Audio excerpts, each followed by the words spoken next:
Well, obviously, you're listening to Radio FM 88 Australia, and we're broadcasting from the studios in Brisbane. On a Thursday night in Queensland, we don't go to daylight saving, so it's constant 7 o'clock right across the whole spectrum. And we go simulcast live on radio and live through Facebook, YouTube, and X. Afterwards, we go up on the Spotify, iHeartRadio, Apple, and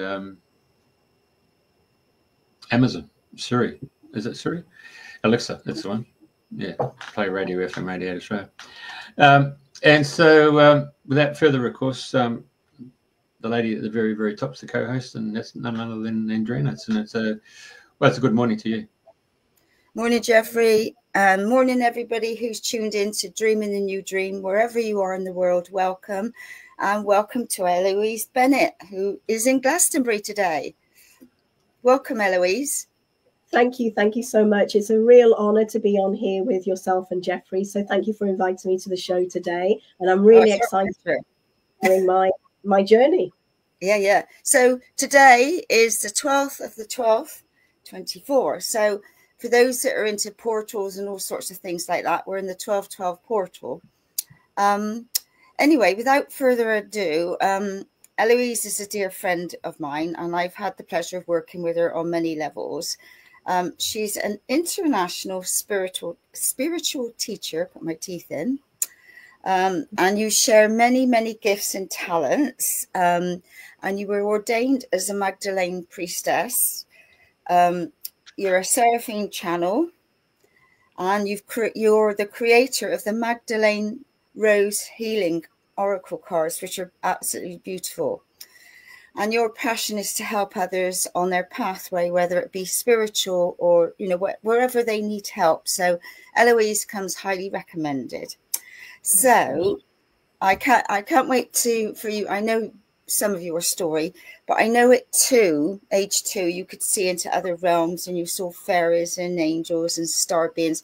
So let's start at the very beginning. What part of the world were you born?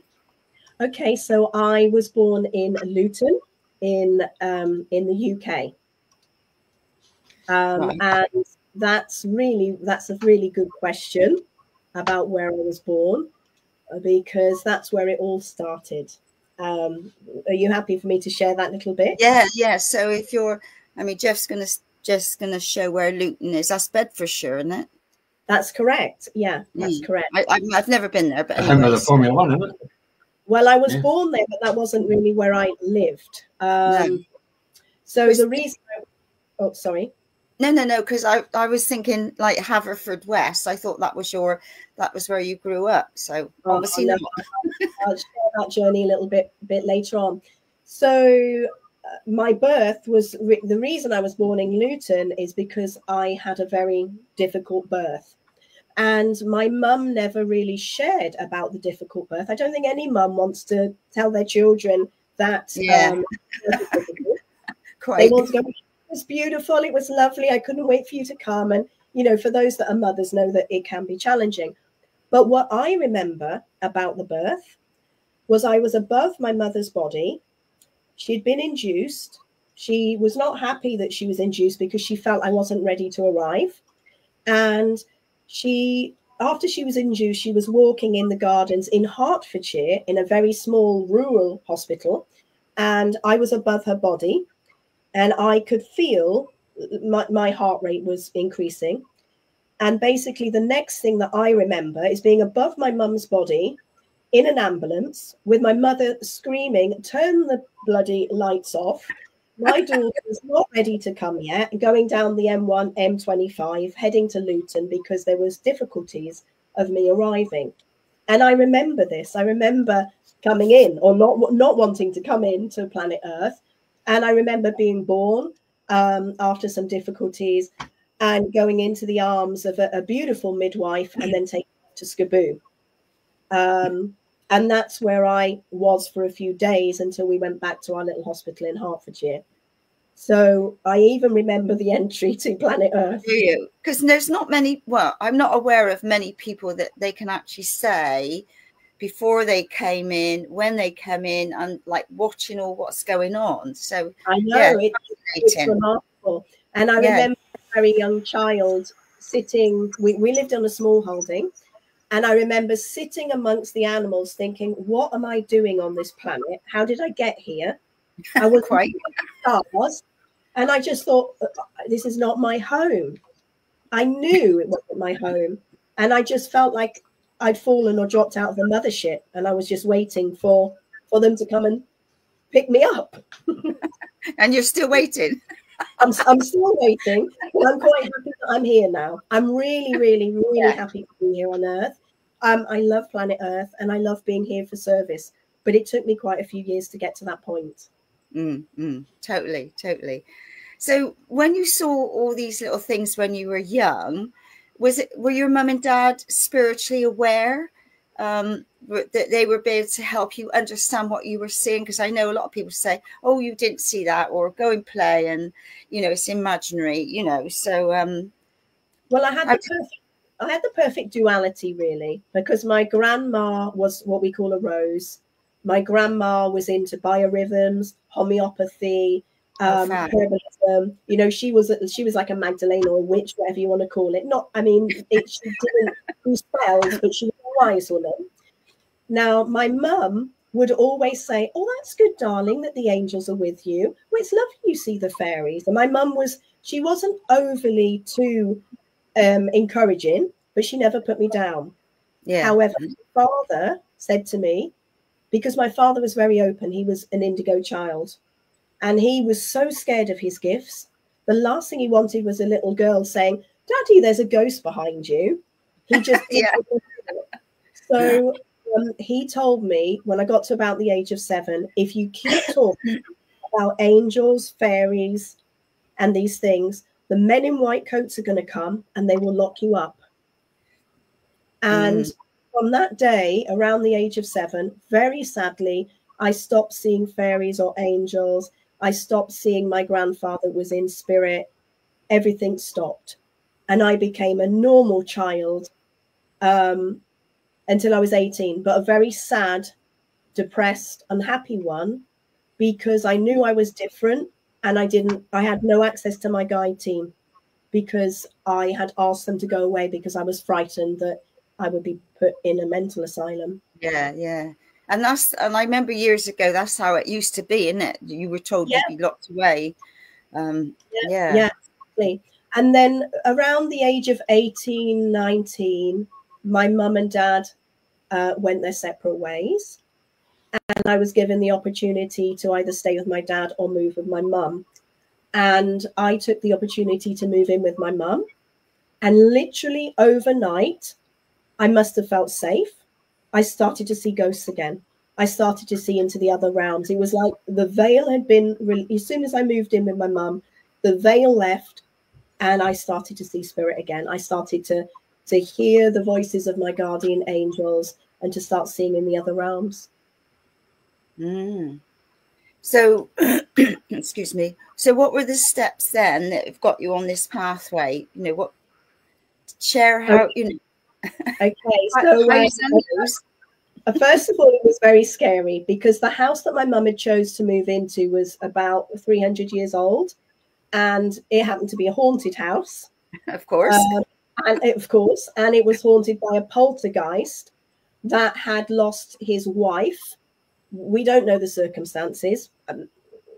Maybe this gentleman lost. Well, I think I do know the circumstances. I feel that there was an accident and she died. And it was all covered up because we're talking back in the 1700s. Do you get what I mean? And I started going on this, exploring it, looking in the records, going to the records office. I could feel this being. I thought I was going a bit mad because at the time my partner had just gone out to Bosnia. It was time of the Bosnian War. And I was obviously under pressure, worried about my partner. And I started getting these dreams. And the first dream I had was about amethyst. So I looked up what that meant. What does amethyst mean? And it said loss of a partner. So that really freaked me out. I thought, I'm going to lose my partner. And I was seeing all of these things. And at that point, I really did think I was going mad. So my mum called 2 people. She called one lady who was a white witch, who was an army wife. And she called a spiritual lady from a spiritualist church. They came to the house and they were coming to sort of cleanse the house. And then every time I looked like that, because I could see the poltergeist, the woman said, yeah, you're right. He's there. His name is Charlie Dunn, and his son is William Dunn, and his wife is Mary. I mean, this white witch was excellent. But she said to me, you need to move out of here because it's not safe for you to live in this house. So, of course, that freaked me out even more, thinking, and my dad then starts, oh, it's an evil house. Don't stay there. Come home to me. I thought, well, this is hilarious after my dad saying, don't believe in these things. So anyway, these ladies were really kind. They were like, we'll buy frankincense, you know, use salt. If you're not going to move out, these are the different things you can do, aromatherapy oils. So I thought, well, I've got to do something. I started to research. This man did actually exist. He lived in the house. I found that. But the more I researched, he got angry and he was really sort of attacking me, let's say, from the other realm. So I turned to meditation. And I got this little book on the Kabbalah and on meditation. And as I started to work on meditation, I started to meet with my guides and my angels. And I thought, wow, this is interesting. And cutting a long story short about the poltergeist, because it would take me hours to tell you the whole journey. But what happened is through meditation, through healing, through me learning about sacred spaces, I was able to help the spirit, the soul of this lovely gentleman who had lost his wife and child, to go to the light. I learned spirit releasement. I learned mediumship. And that was the beginning of it all. And then the house was very, very peaceful. But it was very dramatic before that. And well, in fact, before that, the White Witch had said, I mean, this is another thing. I've been dreaming about amethyst, right? The White Witch phoned me up and she said, there's something in the chimney of the house for you. And I said, what? She said, oh, the chimney's in the house. And I was like, well, yeah, but they're all wallpapered over because it's a very old house. She said, oh, you've got to go in the chimney. So me and my mum, and it's a rental accommodation. Me and my mum are peeling off the wallpaper. We found this old chimney in my mum's bedroom. It's totally full of soot. Don't ask me how long it had been in there. So I'm clearing it out and I'm having a bit of a moan. Oh, I don't know what this woman's on about. What am I looking in the chimney for? It's ridiculous. You know, 18-year-old just being fed up. Anyway, I get the poker and I go like this in all of this soot. And when I lift up the poker, oh my God, on the end of the poker was a pendant with 2 droplets of amethyst on it. And it was a Victorian pendant of Mary, the wife that had died. Wow. It really freaked me because I'd been dreaming about the amethyst. And the loss wasn't the loss of my partner. No, the loss of Mary. Mary had fallen down the back steps of the garden and broken her neck. And it was like really weird, freaky stuff that you can't make up. No, you can't make stuff up. But it made me realize there were so many things that happened. It made me realize that this was the truth. Made me remember being a child. And then my mum used to say, oh, you're always healing birds. You're always praying to Jesus for help with anyone. You were always touching people. You were always giving people messages. So I remembered then I was able to wake up. She even used to say to me, she'd make dinner. And before dinner every night, I wouldn't come in because I'd be leaving like offerings to the gods. I mean, how does a 3-year-old know to leave offerings to the gods? Quite. So I was a very interesting child that had all of these gifts that reawakened. Yeah, but that's wonderful because it makes you who you are now and all what you're doing to help people, doesn't it? Yeah, totally. And I think the next thing that freaked me out was I decided to go to Avebury for the summer solstice, and I drove to Avebury in my little Mini. My mum was with me and my sister was with me. We slept in the back of my car. We got up for sunset, and the Druids were there. And as we go into the ceremony, my mum obviously saw something in me and she was encouraging it. And we go into this circle and they said, oh, who wants to be initiated into the the Carabry, circle at Avebury. And I thought, well, I don't know anything about what that is. So my mother just pushes me into this circle of beautiful druids. I ended up having this ceremony, which I had no idea what was going on. And then when we left to drive back to Wales, because by that time I was living in Wales, I had this reading done by a lady on the side of the road, and she pulled out 4 cards and she goes, "Oh my God, this woman's got 4 dragons." I didn't know what that meant. It was earth, air, fire, and water, obviously. But then everyone was running up to me. Remember, I'm 18 years old. Can you charge my crystal? Can you charge this for me? And I was like, what on earth is going on? Because I had no idea. But these were older people that were already working in healing and crystals and things like that. They obviously saw something in me that I had no idea. So I'm thinking, well, I don't know how to bless something. I'm 18. So I just hold it, and I was just blessing. And all these people were around me. So I've just had some very strange things happen, you know. But it's lovely that you had your mum there supporting you in the background, because there's a lot of people that don't get that support, do they? My mum was excellent, and so was my gran. My gran, and when I look back now, the things my gran taught me about herbalism and biorhythms, my nana did tea leaf readings and things like that. So they were very open. We grew up on a small holding. We grew all our own vegetables. You know, it was a real amazing life. And thank you, Jeff, for putting those wonderful pictures up. And I tell you, another spooky thing that happened in Avebury years later, a couple of years later, I went to Avebury with the White Witch, and she said, "Oh, you can sit on that stone and you can ask for a wish." And at the time, I was studying tarot cards. That stone there, the one that Jeff's point, that stone, excellent. And she said, "You can ask for a wish." So most people would wish for something for themselves. I didn't.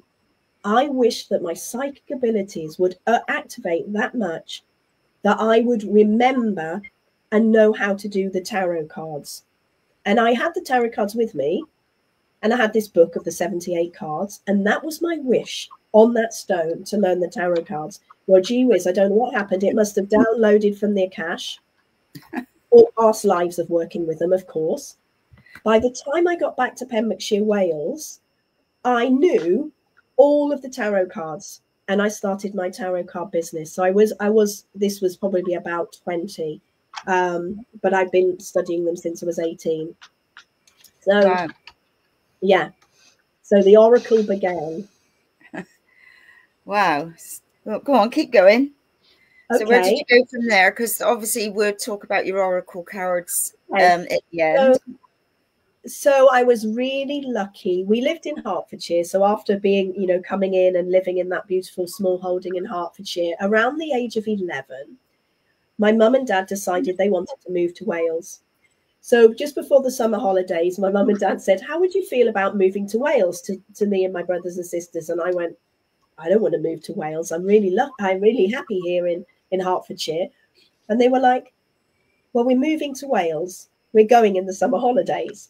So I had to leave my home, leave the small holding, leave the school, leave everything, and move to Pembrokeshire. But that was a good thing, I can see now, because Pembrokeshire, with the Baselli Mountains and with the ocean, excuse me, and an easier way of life, it really supported my spiritual growth, My little lovely flu symptoms are coming up. Yeah. It's brilliant that we share everything, Andrina. Excuse me. Give me a minute. I'm sure it will clear. Yeah, yes. So I moved to Pembrokeshire and I started to study complementary therapies. So I studied everything I could. Reiki. Reiki was a big activation for me. I think before I did Reiki, I was always feeling like I was dropped off. My father felt like he didn't know what to do with me, autistic, ADHD, off the freaking Richter scale. He didn't know how to deal with me. And then he saw the book, Care and Feeding of Indigo Children by Doreen Virtue. And he bought me that book for Christmas, and he read that book. And a big shift occurred with me and my father, because I could forgive him, and he realized he wasn't such a bad parent, that I was actually very unique, and I needed a very interesting kind of nurturing and caring. Yeah. And that was a start for me then. I learned Reiki, which gave me a way to protect myself, because before that I was very, very sensitive. I was seeing ghosts everywhere, being an empath, feeling everybody's feelings. It was a traumatic way. Wherever I would go, I would sit with somebody and I would feel what was going on. I could see their past lives. I could see ghosts around me. I was working for the forces at the time. I was a civil servant and working in RAF Brody. And I was just seeing so much, you know. So I did the Reiki. It protected me. It grounded me. I went on to do color therapy, psychic counseling, aromatherapy, which I loved, meditation, you know, sound healing. And that really opened me up.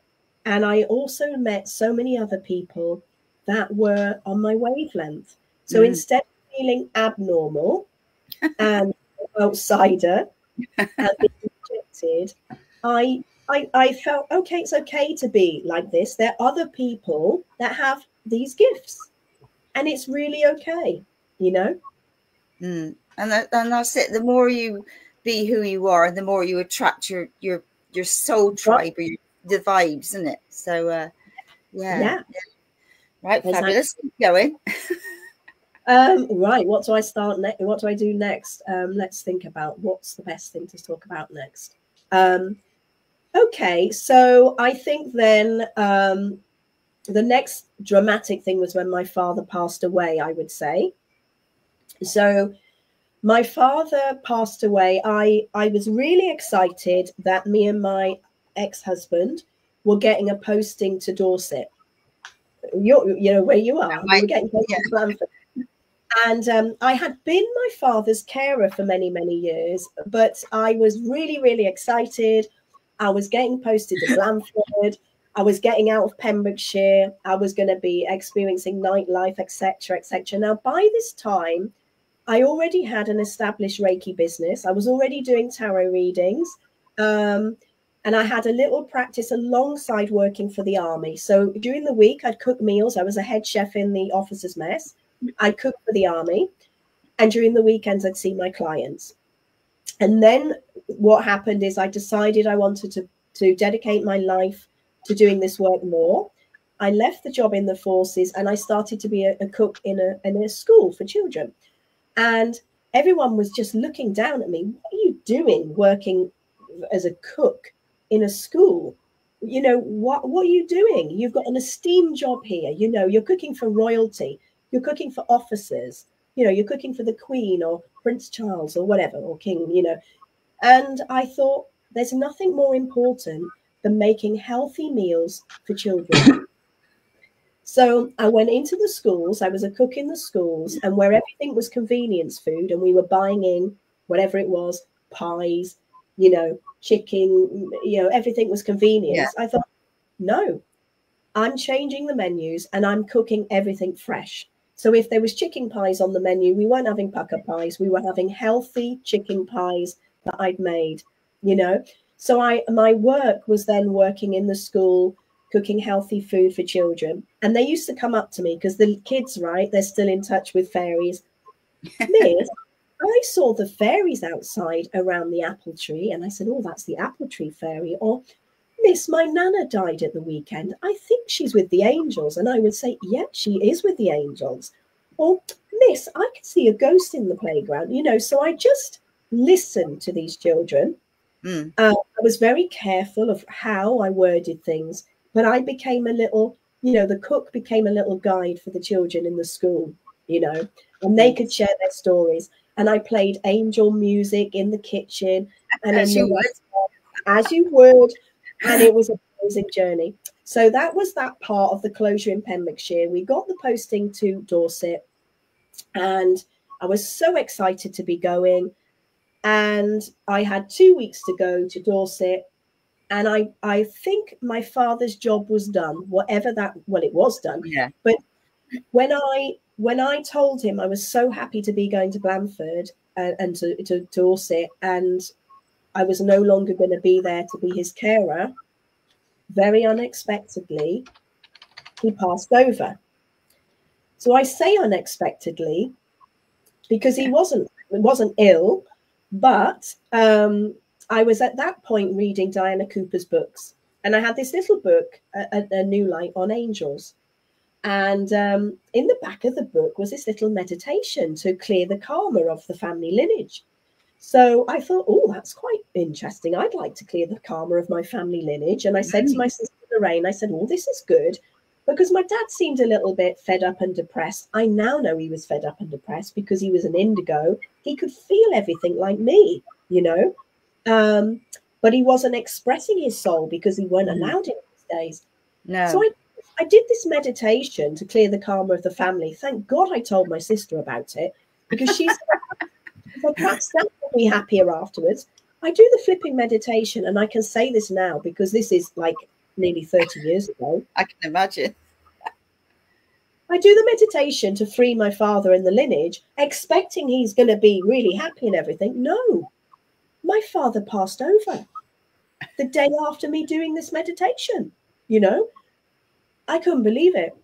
But you know, as he was having this cardiac arrest and leaving the planet, and my brother was trying to phone, you know, to phone the ambulance, he just said, get Eloise. All I want is Eloise. And I got to his house. I was calling in the angels. We were holding him. Obviously, he went through the normal route of going to the hospital and all of that kind of stuff.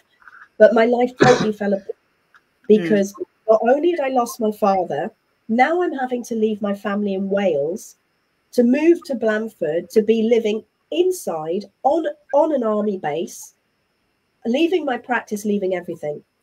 And the day after I got there, my ex-husband got posted and went not posted, but got a you know, there was no wars on, and he had to go basically. So I had a major dark night of the soul. I didn't know what to do, and I'm just Googling. Well, it wasn't Googling then, because I don't know if we had Google, but I'm just looking online. I had Diana Cooper's books. I was following them, and I thought, oh, let's see if Diana Cooper has a website. She has this website, and it says Training Angels and Ascension. I said, oh, what's that? So I'm looking, and I was already doing angels and Reiki, but I look and I see this picture on her website of Saint-Germain. And I was like, oh my goodness, Saint-Germain. I know this man. I know him, you know. So this picture of Saint-Germain, who is now one of my main masters, popped up. And I thought, right, I'm going to phone the number. I'm going to see if I can get on the course. So I phoned the number expecting to get Diana Cooper's PA. And it's freaking Diana Cooper herself. I'm like, hello, this is Eloise. And, you know, it's like, hello, Diana Cooper. And I was like, oh my God, I was so shy. I was like, oh my God, I phoned Diana Cooper's house. And I said, oh, I'm sorry to bother you, Diana, but I've been reading your book and I'd really like to come on your Angel and Ascension class. And she said, I'm really sorry, it's full. There's no spaces. So I was like, oh, okay. And I thought, that's a bit strange, because I really thought I was meant to be there. And she said, oh, we put you on the waiting list. Would there be time next year? But no. Within 2 days, Diana's PA were ringing me up and saying that we can fit you in. It's on Sunday. So let's imagine this is Tuesday. I called her on Friday and the course is on Sunday. And the course was in Somerset. Anyway, I make this journey, this pilgrimage to go on this angel course. And I get there. Well, actually, the angel course had already run. I ended up being on the Ascension class. Diana doesn't even know how that happened, because you're not even supposed to, you've got to do the first parts of the course. Anyway, it happened.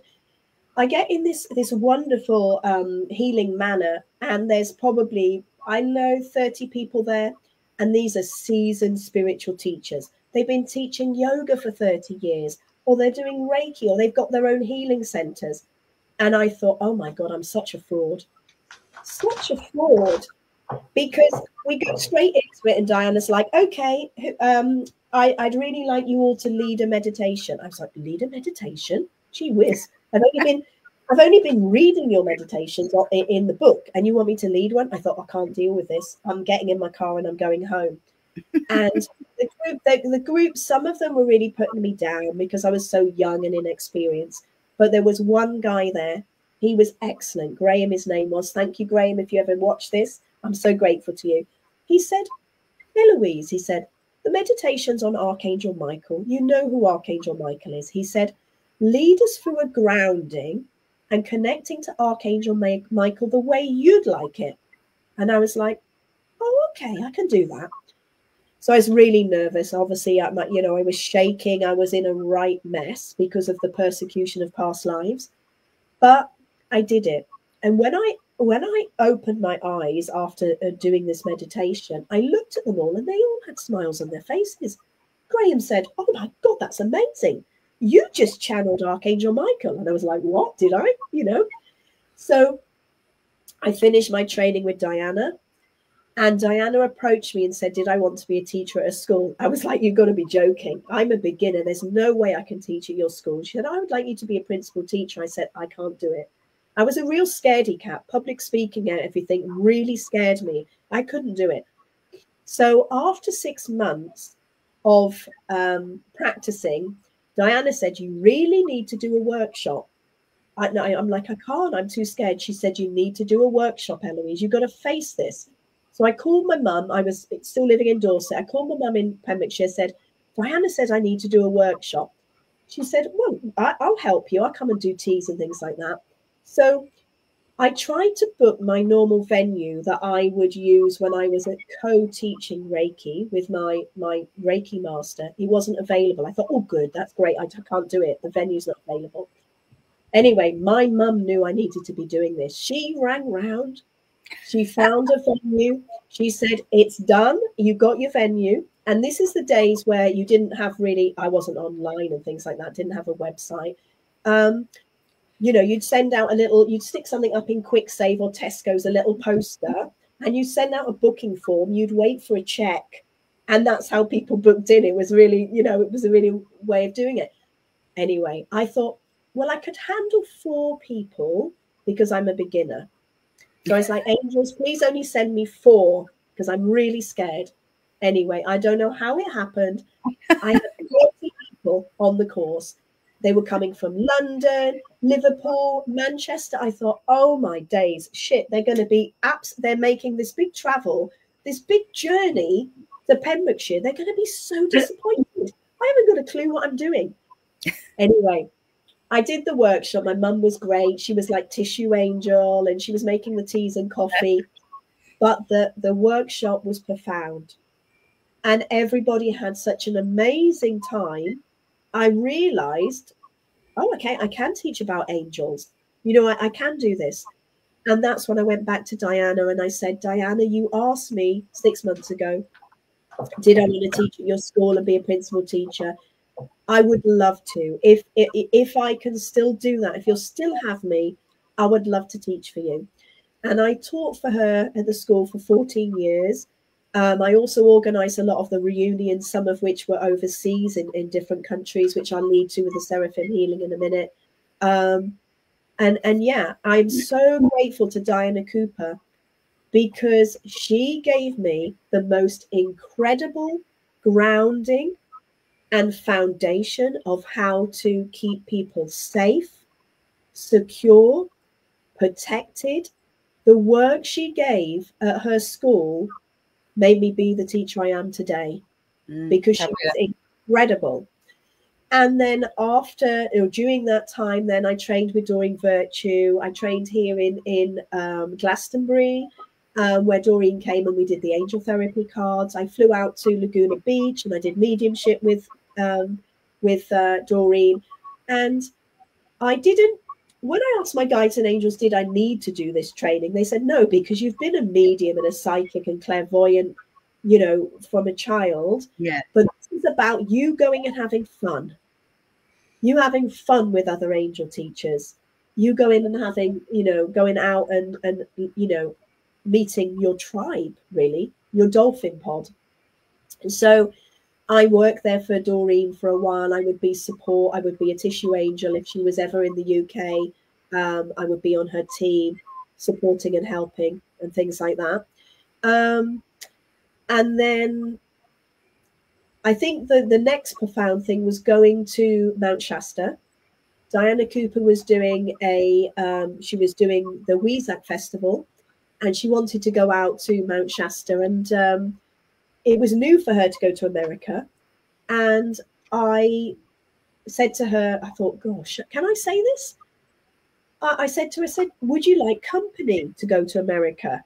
And she said, what? She said, what, you'd travel with us to America? I said, well, why don't we take a group? Why don't we take a team of students out? So a group of 22 of us went to Mount Shasta in 2007. We were support staff for Diana. And during that particular Weizak Festival, Diana had a stall, and I was doing readings on the stall with her Atlantis cards. And I thoroughly enjoyed it. And then in our free time, when I was going up to the mountain to meditate, that's when the download came for, the Seraphim healing.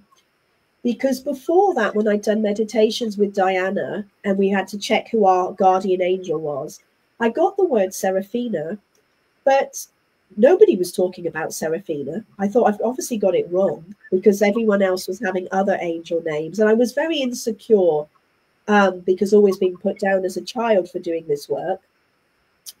So I thought, oh, well, I've got this angel that's Seraphina. Don't know who she is.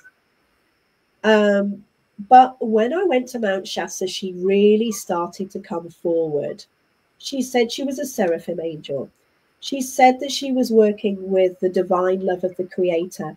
She said that she was working with the ascension of the planet. And at the same time, Doreen started to write about Seraphina in her oracle cards, and Diana started to get channelings. And she said, Eloise, she said, do you realize who you're working with? I said, yeah, Seraphina, an angel that works with the diamond white light. She's a healing angel, she's working with the ascension of the planet. She said, yes. Do you really know who you're working with? And Seraphina said to me that I had to channel this healing modality. So I started to channel Seraphim healing, which is an emanation of color, frequency, and sound. So we're bringing together color, frequency, and sound through energy healing, through sacred mandalas, through essential oil, and through crystals. It's almost like an Atlantean form of healing. Mm. We're using all of the healing from the temples, but with the Seraphim angels. So I started to write it, but I seemed to have a little bit of writer's block. And then in 2014, I left the Diana Cooper School because I wanted to pursue this work. And my relationship with my ex-fiance had fallen apart. My 2 cats had passed over. There was really big shifts. And I thought, there's been a real death in my life. What now? What will I do?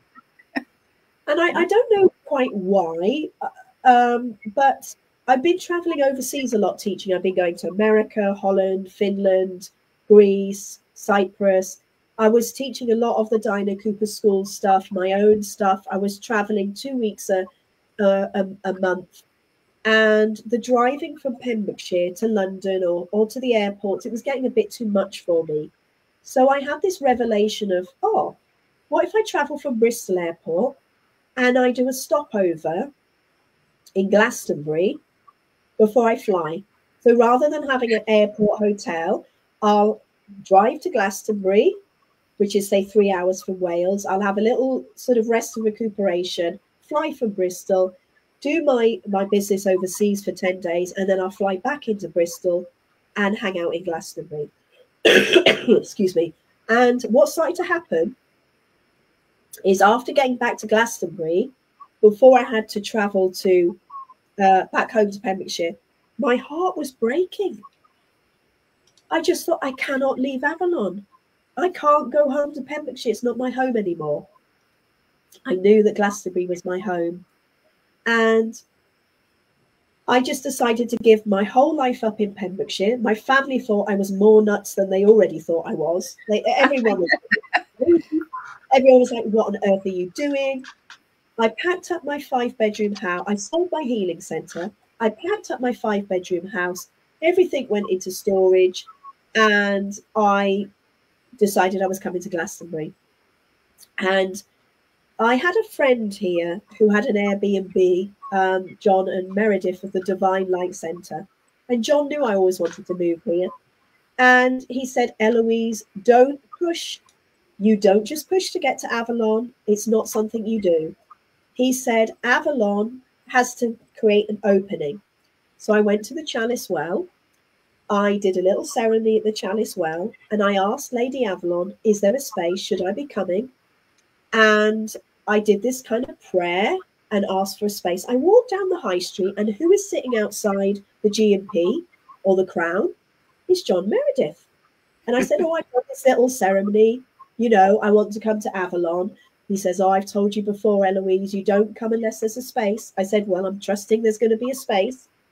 And within, I think, 2 hours, John had called me back to say, hey, I had these bookings in the Divine Light Centre, but my guides, the guides and angels that overlight the Divine Light Centre, have told me to offer you this space. You're meant to go in the Divine Light Centre.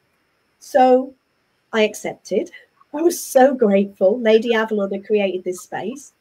And I went into the Divine Light Centre from November to March, where at this time I wrote my Seraphim healing course and promoted that.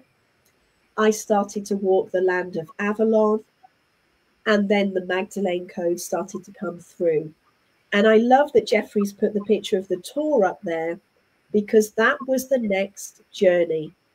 After the 6 months in the Divine Light Centre, I'm phoning my friend Anna, who had an Airbnb in Ashwell Lane, to see if she had space for one of my students to stay over. And I said, you don't know of anywhere to stay, do you? I said, because my tenancies come to an end, my holiday rental has come to an end with John. And I'm really looking forward to looking for somewhere to stay. And she says, actually, the cottages come up with us. You can stay with us. And then she moved me into the large house, and she said, well, you're on a week's contract because the house is for sale. Well, I was absolutely blessed. I got, I think, nearly 6 to 7 years in Ashwell Lane with Anna and Simon. And that's where the Oracle, the Magdalene Oracle began.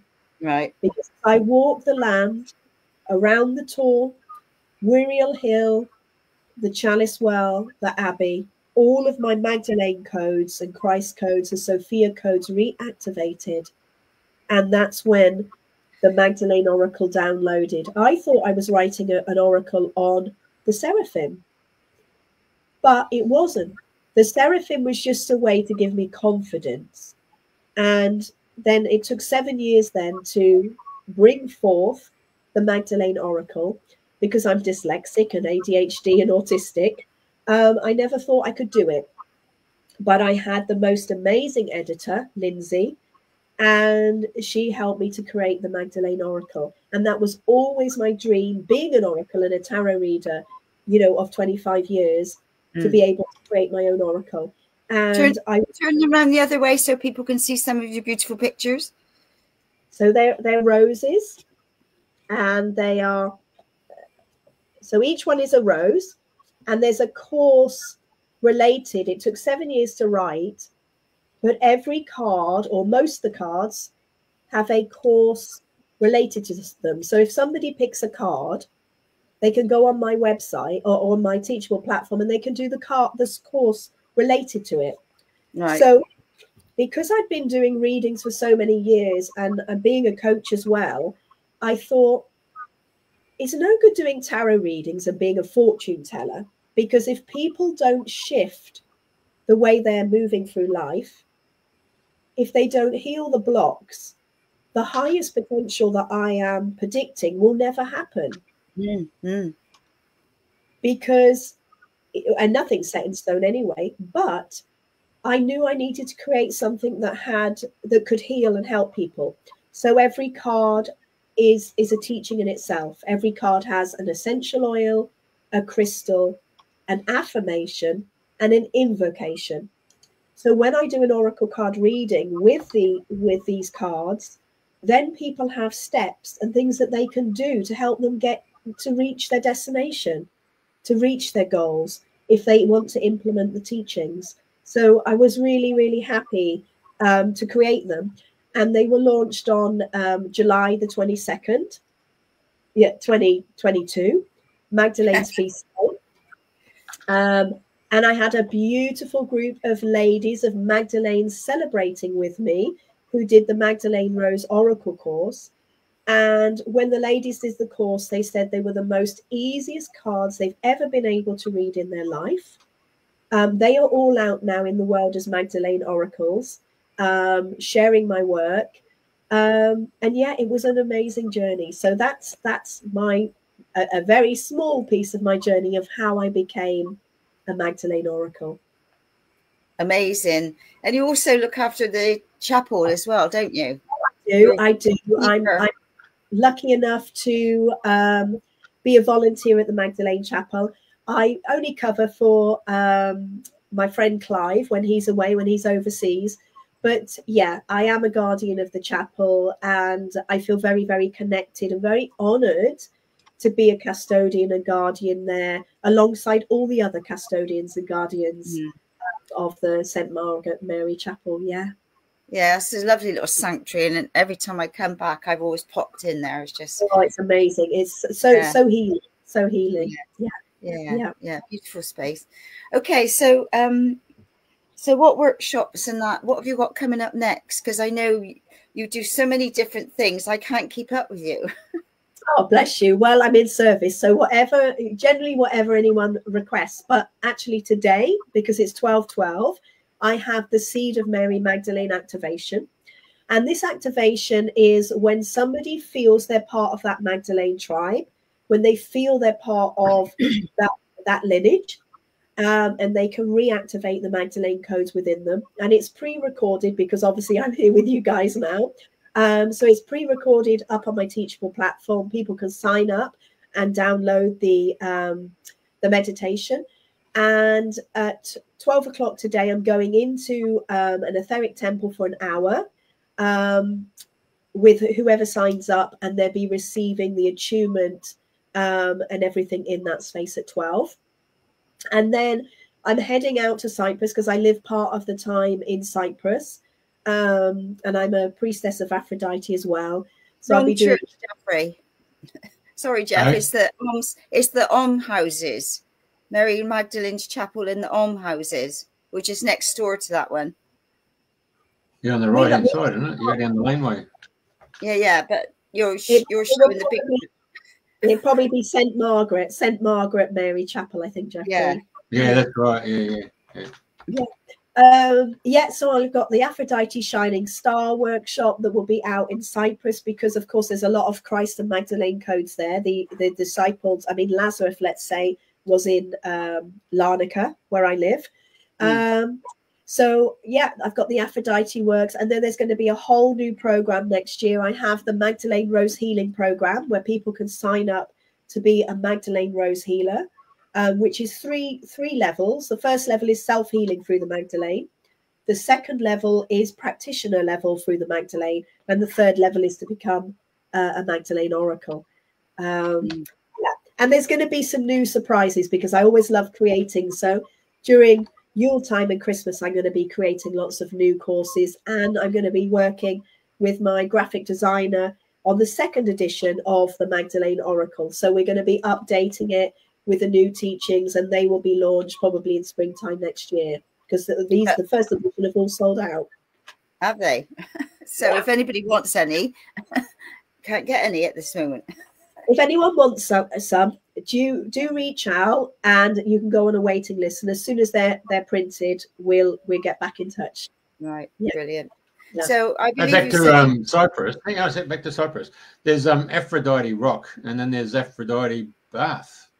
There is, and I absolutely love it. I did the cultural route there, Jeffrey, a couple of years ago. So I spent 3 months with another priestess, and we went to all of the cultural route of Aphrodite, every single temple, every single place, like the rock, Aphrodite's rock, which is actually where I do my attunements for the Aphrodite shining star.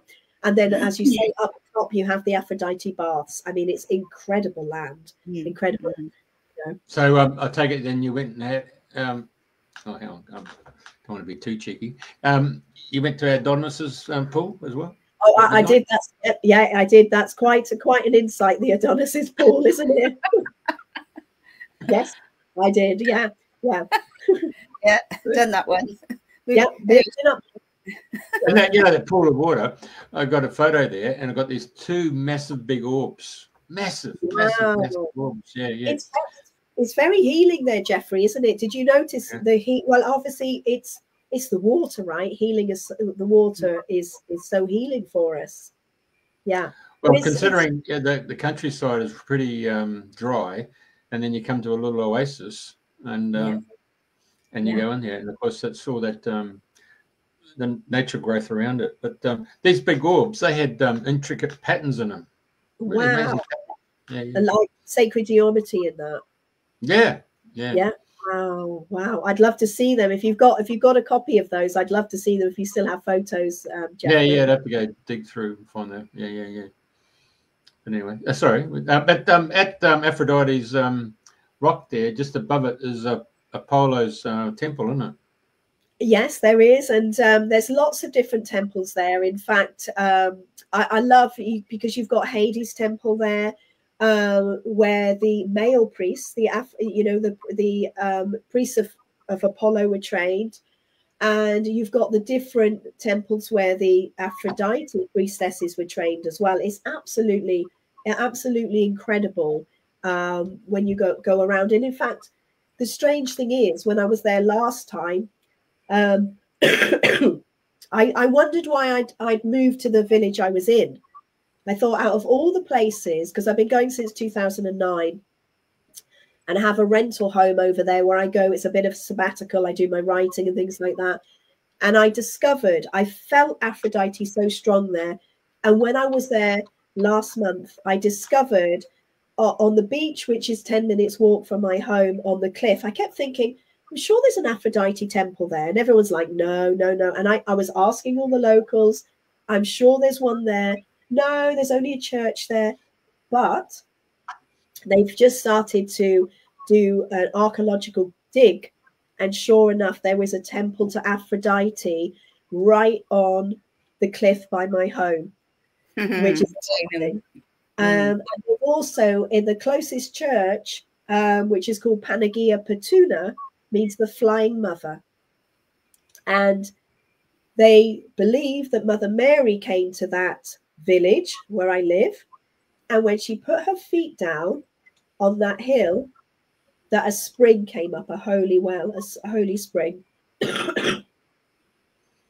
That's a bit like Athens there with Athena and Poseidon battling it out with the locals there. So Poseidon pulled out a spring, but it happened to be salt water. So he dipped out because Athena brought the olive tree.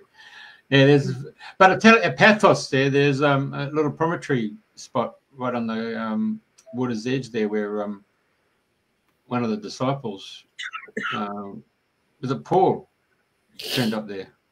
Excuse me, I'm having a moment. You carry on, you've done well. I've done very well. Okay. Considering I didn't think I'd get on here today. Bear with me. Right? Yeah. Bear with me. Yes, that's correct, Jeffrey. Paul the Apostle was in Paphos. I believe he was executed, unfortunately, in Paphos. But in Salamis, he's excuse me. Take a deep breath. In Salamis, in the northern side, is where Barnaby and Andrew came in. They started their ministry up in Salamis in the northern side, which of course is in, you know, in the Turkish side now.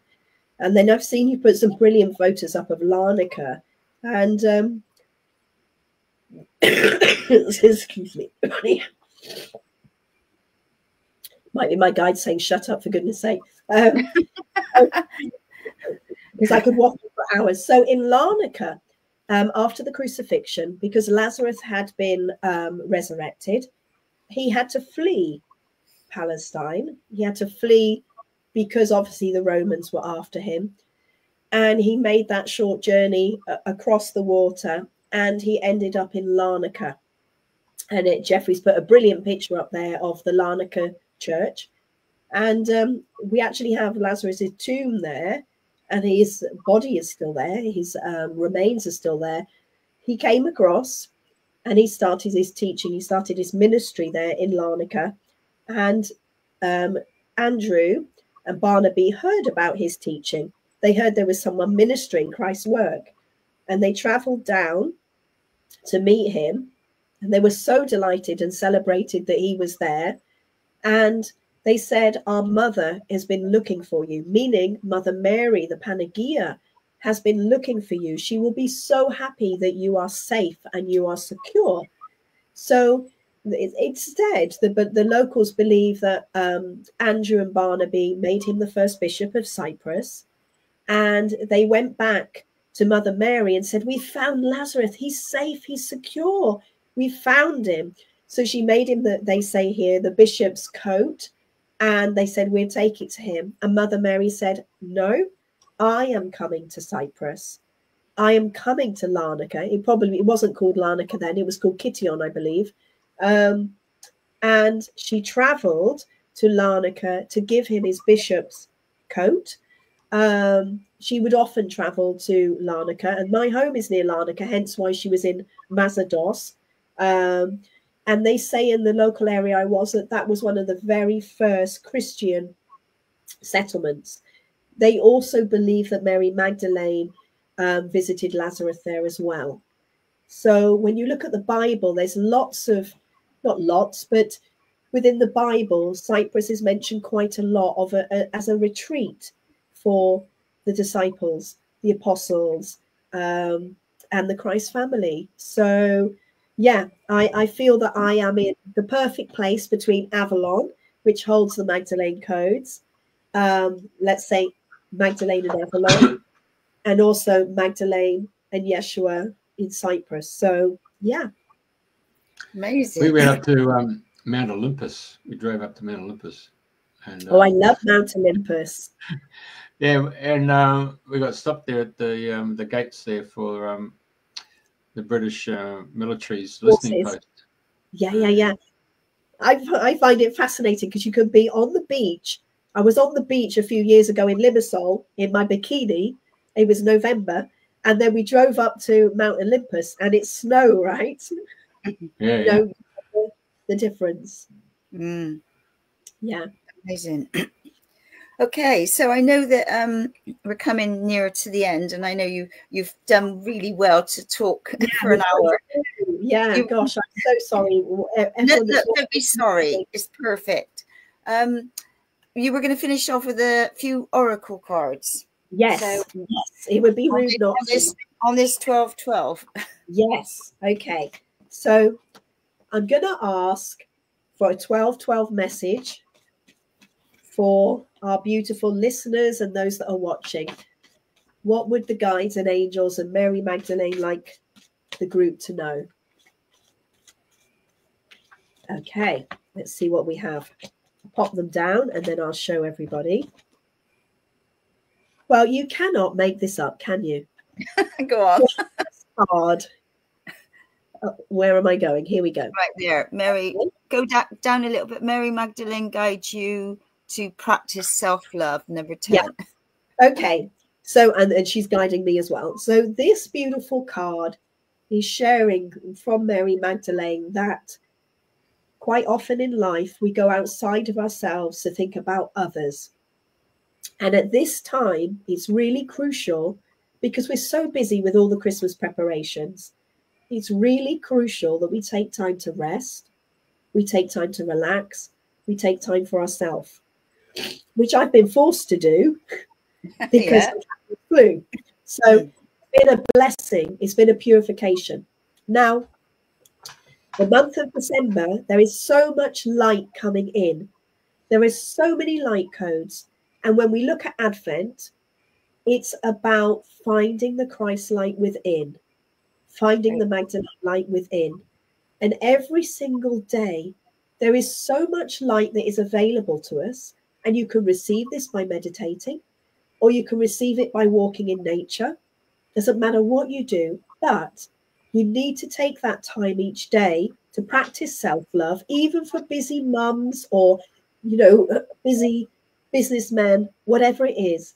Take time to practice self-love in order to receive that light, because we're in the time of the Immaculate Conception. What does that mean? Obviously, we're not all Mother Mary having that Immaculate Conception. The Immaculate Conception is for us for the year ahead. So it's a time of purification. Excuse me, I'm going to cough. So that we can bring the light in. And that's another reason why I'm having this wondrous clearing. Yeah, of course. Because I've just finished mine. Yeah, I think you gave it to me. You're wonderful for sharing. So basically,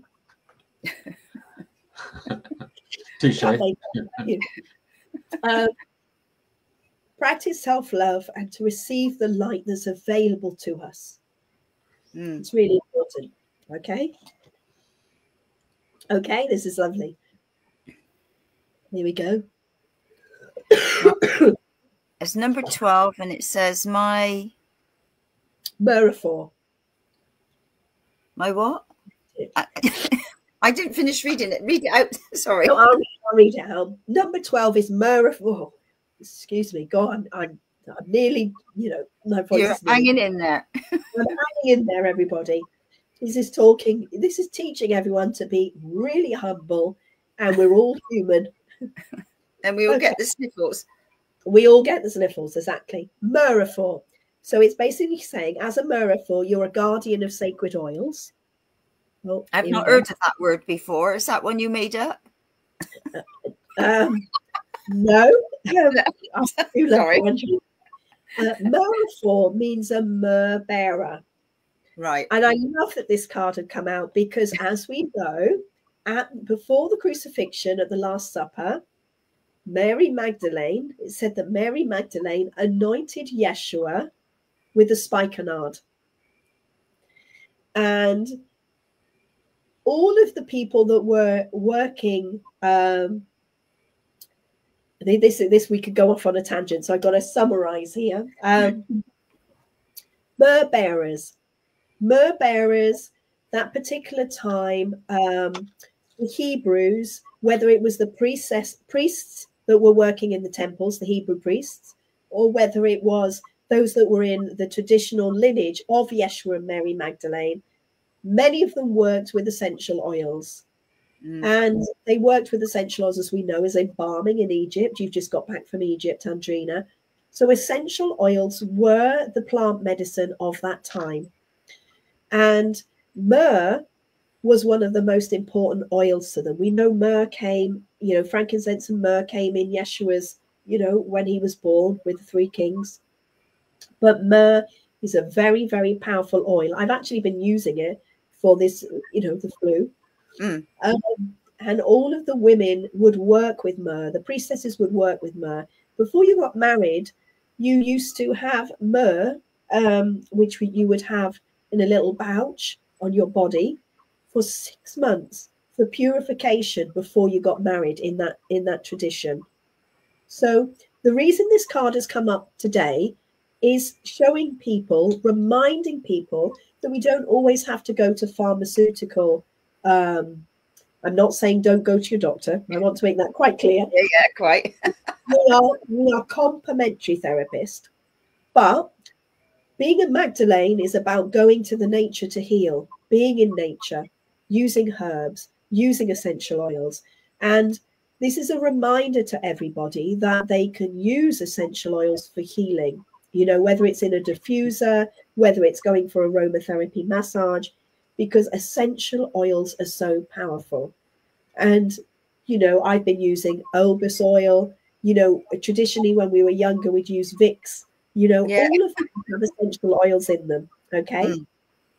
Also, for those that are open, anointing yourself each day. I anoint myself each day with various different oils. We can anoint our heart, our womb or hara, our third eye, our wrists, our ankles. Using essential oils for anointing is really good when you're doing spiritual work. It's a form of protection. It raises your vibration. It is very, very healing, you know. So, yeah, that's the second card. And the third card, very apt. Here we go. Embody your soul. 43. Your higher self and soul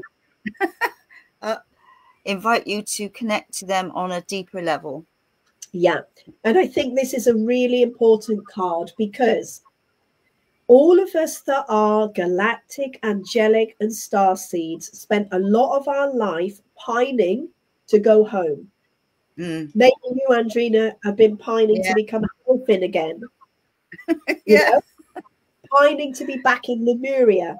And that takes us out of our body. We think ascension is leaving our body. Okay, for Yeshua, it might have been leaving his body, going through a transfiguration. But for us, it's not. Our lesson for all of us in humanity is to embody our soul. And the more we embody our soul through spiritual work, whether it's walking in nature, yoga, Tai Chi, Qigong, meditation, healing, chanting, singing, dancing, the more we embody our soul, that's when the new earth and the dream that you talk of in your show will happen. Because, as we all know, we are the rainbow tribe we're waiting for. The star beings are not going to just come and rescue us all. No. Right? As we thought. Well, this is it. We are the freaking star beings. We are the star beings. We're already here. So we've got to connect with our tribe and we've got to embody our souls. And as we embody our soul energy, that's what will create the new earth. And of course, these amazing gems, all the indigo, crystal, rainbow, star beings, children of the sun, Metatron's children, they are crystals and they're coming in and anchoring this light. So that's what that final card means. Embody your soul, you know? So yeah, I hope everybody's enjoyed that message. And it's been a real honor to be on with you and Jeffrey. Thank you so much for having me on the show. I'm so grateful. Sorry about my throat and my flu, but hey, no sorries. Look, we're very blessed that you came on and you've carried the energy through. Whether I mean, on and off last week, so I've had to quickly mute myself, have a coughing fit, and come back on. Oh, bless you. So we stayed with yours. So, but no. Well, I say we're human. I don't think I am human. I'm a hybrid human, but I still get all the human symptoms. Exactly. So thank you so much for people can go on your website and get the 12/12 activation and anything else, and all your info's there. So if they want to connect with you, and I've worked with Eloise, and I love the work that she does, and so. Thank you, everybody. So please tune in. It's our last one before Christmas. And Sally, can she speak with Eloise after? Bless her. That's up to spring. I don't know what happens. All right. Okay. Well, thank you, everybody. And same time, same place next week. And thank you so much, Eloise. Oh, bless you, bless you, bless you. Thank you so much, Jeffrey and Andrina. I'm so grateful. Okay.